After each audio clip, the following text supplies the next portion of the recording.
Sveiki, Pēteris, pilna cikla būvnieks no Valmieras puses. Jaunu māju būvējot, kā redzat, ir ļoti daudz komunikācijas, ūdens, elektrības vadi, baigi ērts veids, kā viņus viss ātri izvilkt ir pa grīdu, kamēr viņi vēl nav gatavi.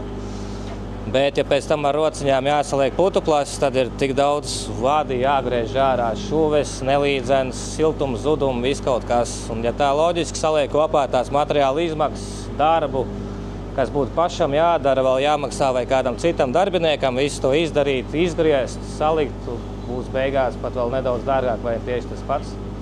Paralēli es eju, daru citus darbus, man par to nav jādomā, nav jāatškarējās un nebūs neviena šuve, viss būs gluds, līdzens, tās bumbiņas sajies stūrīšos, kur parasti putuplastu neieliks, neiegriezīs.